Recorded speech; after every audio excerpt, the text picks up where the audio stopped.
Hello guys! I-share ko naman sa inyo kung paano gumawa ng TV lace. So, eto yung mga materials na kailangan natin. Gina fabric yung aking ginamit. Ayan.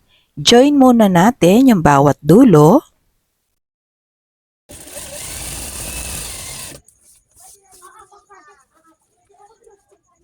Paikot yan guys.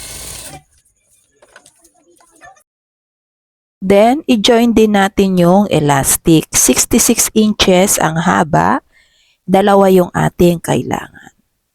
Next, open seam. Ikabit na natin yung elastic. Size 1/4 yung aking ginamit, pero kung may mas maliit pa dyan, pwede. Yan. Sa pagtatahi, wag natin isama yung elastic. Dito lang tayo tatahi mismo sa tela. Then, tapping natin 1/16. And yung gamit kong foot ay zipper foot. Yan, nakadikit lang tayo dun sa elastic kapag nagtatahi. Yan, unti-unti nating hilahin yung elastic habang tinatahi. Next naman natin, pag natapos yan, same process din sa kabila. Ganon din yung ating gagawin. Yan.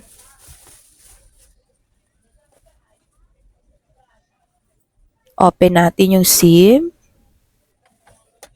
Then, tapping ulit ng 1/16. Hanggang sa matapos yan, paikot.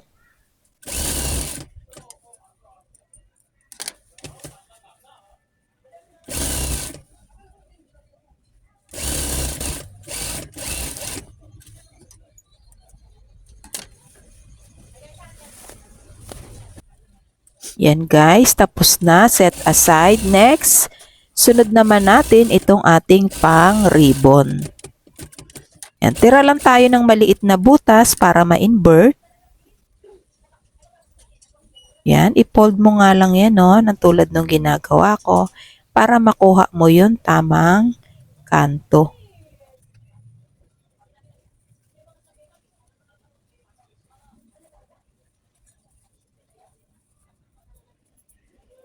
Then, i-close natin. Tapping ng 1/16.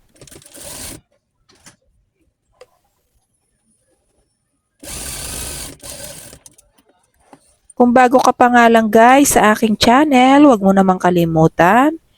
Please subscribe, like, and share nyo na rin. Then, hit nyo yung bell button para lagi kayong updated sa mga upcoming videos pa na aking i-upload.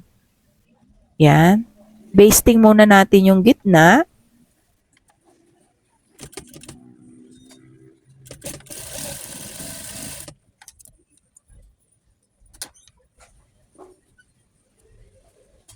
Yan. Next, gawa tayo ng maliit na pantali. Fold lang yan. Then, tapping ng 1/16. Ipantatakip lang natin doon sa gitna ng ribbon.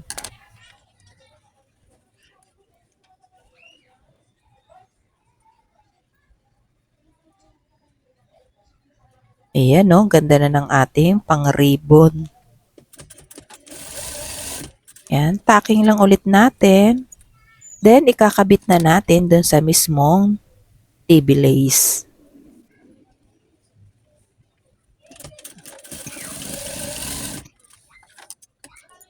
At ang benta ko nga dito guys ay 120 ang isa. Sukat yan ng 43 inches na TV. Yan, tacking naman natin sa dalawang dulo ng ribbon.